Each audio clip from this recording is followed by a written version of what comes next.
Hello and a warm welcome to Federal special program Capital Beat. 14 member of parliaments were suspended in just a single day, just because they were demanding a statement from Home Minister Amit Shah on the security breach which happened in Parliament on December 13th. Now, why is the government running away from giving a statement? And why, instead of taking the opposition members into confidence on such a sensitive issue, why is the government suspending the MPs? What does it indicate, and how do we see the winter session now unfolding in the days to come? Joining me now is Trinamool Congress Rajya Sabha MP Jawahar Sircar. So thank you so much for joining on the Federal. And so the first question is that on such a sensitive issue like a security breach, which has happened in Parliament, which many say is unparalleled, it has never happened like this. And in 2001, I remember when a similar attack, a terrorist attack, when it happened, Atal Bihari Vajpayee was the Prime Minister, and he gave a statement right the next day, just a day after the attack happened. But why is this government running away from giving a statement? Are they trying to hide something? It indicates the way the government thinks. I mean, your question is as good as mine. We have been demanding protocol in the sense that the Prime Minister must make a statement from wherever on earth. It's been almost 2 days since the incident happened. And there have been 2 days of Parliament wasted on this. Apart from the security angle, you see, it's the 2001 attack was a more heinous one, more bloody one, but it happened on the outer side of Parliament. And this was in the sanctum sanctorum. The sanctum sanctorum was attacked. There's a difference. And such a breach, these intruders got away with smoke bombs, but anything could have happened. There's no point making wild speculations, but it's dreadful to think what could have happened if there had not been smoke bombs or something else. Our party and the India opposition is very clear that the Home Minister has to make a statement. The Home Minister is first responsible. The Home Minister has to make a statement, and if the Prime Minister can measure somewhere near up to our earlier Prime Ministers, including his own, Mr. Atal Bihari Vajpayee, if he has that level of competence and comprehension and, let us say, worldview, he should have come up on it instead of playing politics with it and accusing us of playing politics with it. I don't know what the Home Minister is up to, but he made some scathing remarks that we are up to politics. I don't know what would have happened if this thing happened, because they are so sectarian. If this had happened in the top level meeting of the BJP's headquarters or something, to make them understand the gravity of the situation. So we are demanding most reasonably that the Home Minister must come out with a statement. Instead, we get houses that are suspended, proceedings suspended, adjourned, and members suspended. This is not on. Right. But Mr. Sircar, what can the opposition members do other than registering a protest? Like there was a silent protest today also outside the Mahatma Gandhi statue. What can the opposition members do when you have a recalcitrant government who's not ready to hear, who's not ready to listen to the opposition at all? It seems that the doors have been closed for the opposition completely. So what can the India parties do other than just registering the protest? Is there any other method? Is there any other tactics you might just resort to get the point driven down home? No, it is the duty of the opposition. It's a sacred duty of the opposition to bring forth before the nation the severe shortcomings of the government in power. That is by and large a general statement. And if any opposition member thinks that it is not his duty to oppose, but to go and compromise and take favors from the government, he is certainly not behaving properly.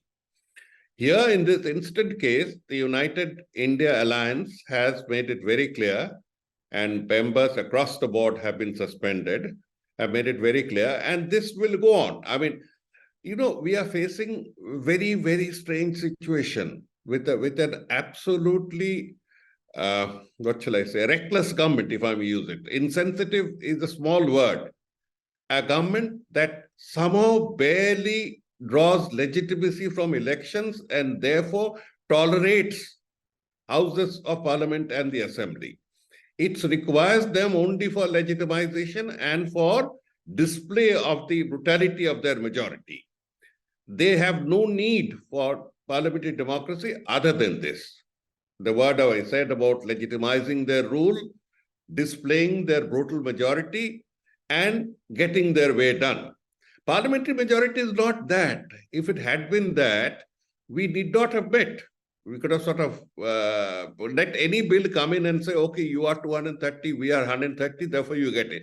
It's not that. It's a spirit where those who did not vote for the government, and it is always a fact that the majority of voters who voted did not vote for the government. I mean, you can take statistics from 30, 29%, 33%, 38%, 42%. You can go on by anyway. But nowhere does it cross 51%. So the people who had no, let us say, love for the government that came need also to be represented. The opposition, through its various segments, through its various regional outfits, and through its, what shall I say, diversity. Oh, but Mr. Sircar, that's why patches of influence. So, but that's why I asked you that, when you have an obstinate government who is not ready to hear, what apart from other than just registering a protest, does the desperate times need desperate measures? So are we going to see India parties or the opposition members resorting to some very resolute and very, hard-nosed steps? What are we seeing? Because, say, for example, I'm not saying that, these youths who intruded into the parliament did a right thing by the tactics they resorted to. But then the issues which they have brought on the forefront, like employment, they've talked about the Manipur crisis. That's what the preliminary investigation says. So they try to draw the attention of the government on these issues through these drastic measures. So what my point is that now these look like desperate times. So what are the India parties going to do? No, first of all, intruding into parliament in this manner, threatening the lives and security of elected representatives is just not on. It's just not on. By whoever does it, it's not on.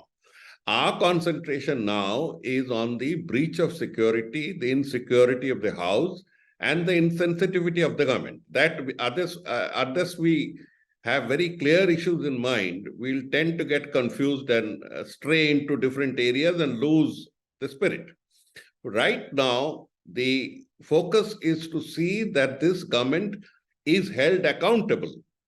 They practically got away with Manipur. You remember an entire Rajya Sabha session, yes, monsoon session, was destroyed because the most arrogant Prime Minister in the history of India simply refused to come. He came to Parliament House, but so and he held a press conference of sorts, but his arrogance combined with his insensitivity meant that he would not step into the Rajya Sabha. You remember?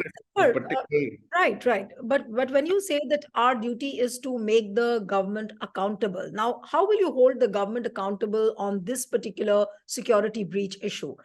Because the moment you demand a statement from the Home Minister, the MPs, almost like en masse, they've been suspended in such huge numbers. I don't recollect when in the last, in my memory, when did I see so many suspensions in one day? So what are the India parties going to do if the government doesn't listen and you'll go on demanding, it will fall on the deaf ears, you will not get any response. So how will you hold the accountability? No, we will have to stick to modes of parliamentary procedure. Okay. And parliamentary procedure hereby entails protest within the House, protest outside the House, but within what we say parliamentary decorum. A shouting of a slogan may appear prima facie to be indecorous, but that is not so. In every parliament, in every elected legislative assembly of the world, slogan shouting takes place because it's part of the opposition to raise these voices.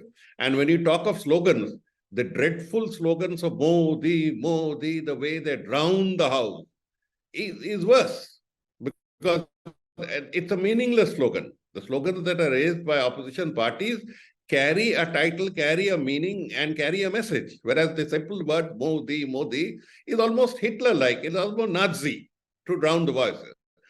I would submit, I have no authority to speak on behalf of the India Alliance, but I would submit from the ethos that I have noticed, from the manner of functioning that I have noticed, that they would not breach parliamentary procedure. Just because government is being insensitive to parliamentary procedure, because those who head the government are not mentally and maybe educationally equipped to understand the nuances of parliamentary procedure. They would have to do a lot of reading, which I'm sure they have not.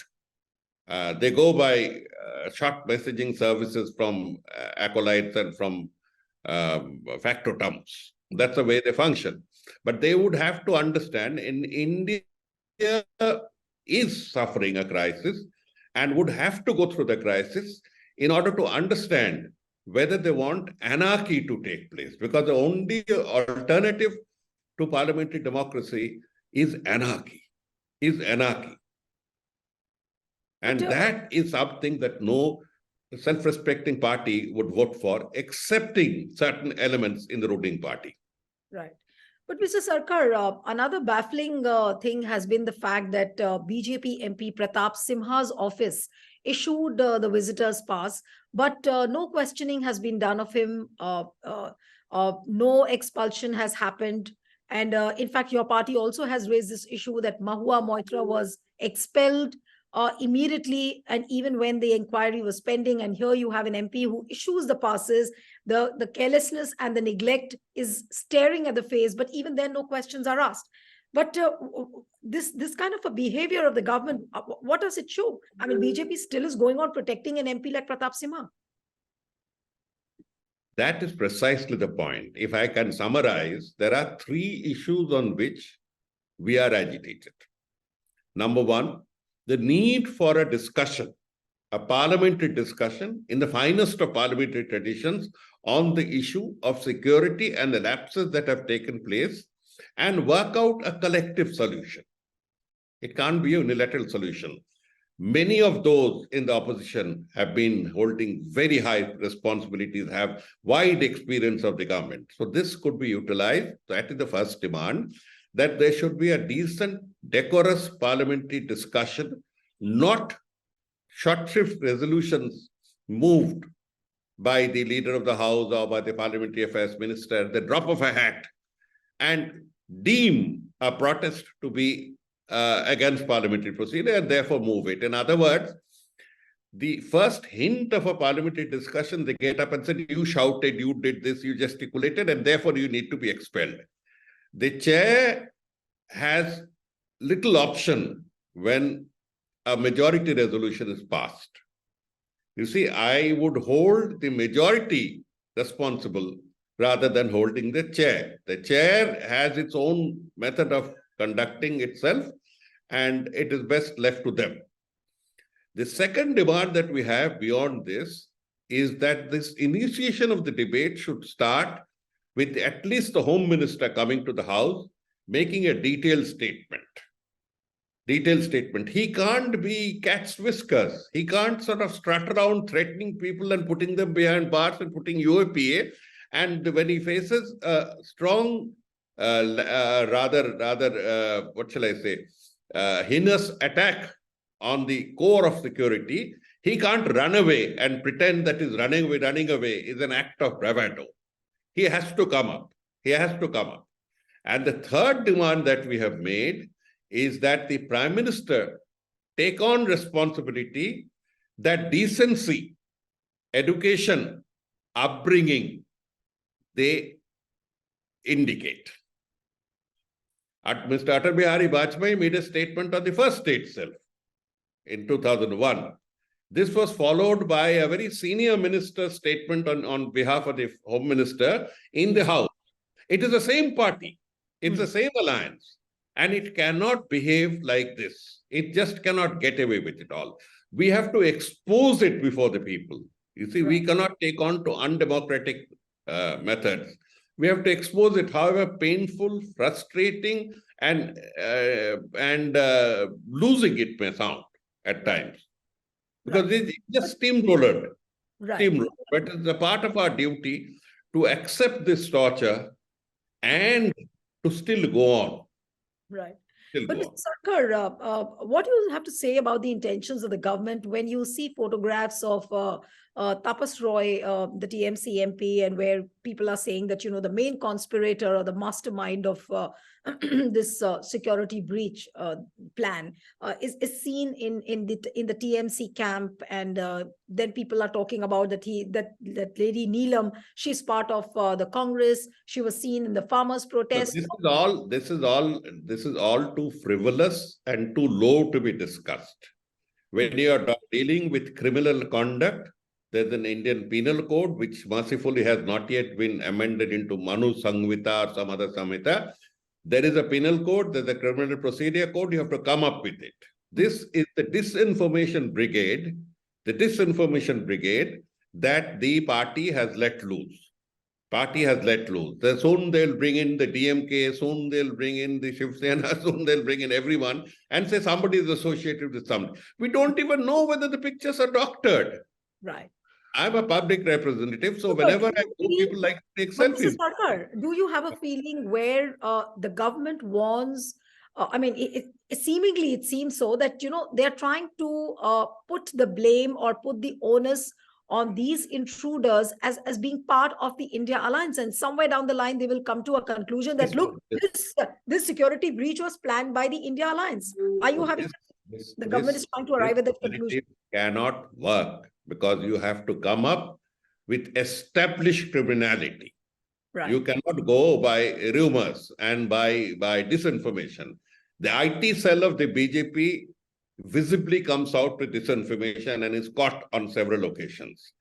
The IT trolls of the BJP in the social media are fed and directed to take on through the vilest of methods, through the roughest of language, anyone who dares to stand up, whether Indian or American. You remember that American press girl who was hauled up.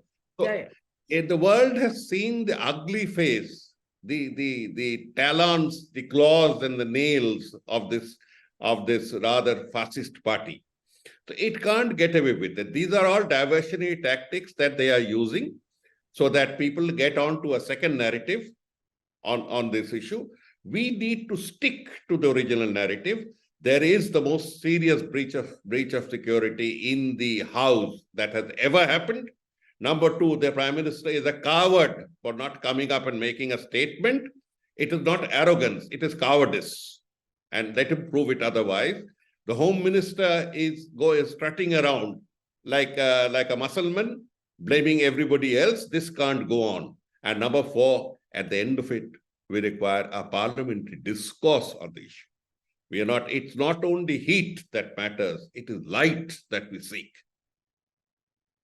But we are hearing all sorts of things about the opposition also, that, now some drastic measures are being planned by the opposition as well.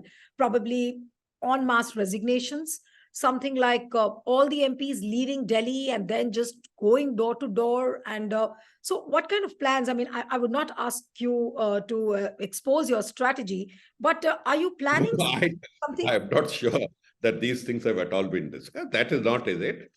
A strategy in politics, to whatever extent I have understood, is a very evolutionary thing. It depends on the other side and the degree of, let us say, strength or cunning that they display. We are now on absolute parliamentary board. No, but I was speaking to a few India Alliance people like yesterday, but they were saying it off the record that, now we've reached a stage where we need to do something like what was being done during the civil disobedience movement, because nothing seems to be working. So is that strategy going to be right if the opposition resorts to that? This has happened in certain states when the opposition has resigned en masse. This has happened in some states. I have not heard about it, and therefore I cannot comment about it. Okay. But there is certainly a growing sense of angst in the opposition, the way they are being treated in the House by brute majority, the way this government is getting away with absolutely uncivilized and unethical behavior of not making statements. So there is an exasperation. There is an exasperation around, but we'll all have to contain it to see that, as I said, the heat is converted into light. Right. That's a good phrase, and that's a good note to end the program also. So thank you so much for joining on The Federal. And one appeal to the viewers who are watching this interview, subscribe to our channel, send us your feedback, and stay tuned to The Federal.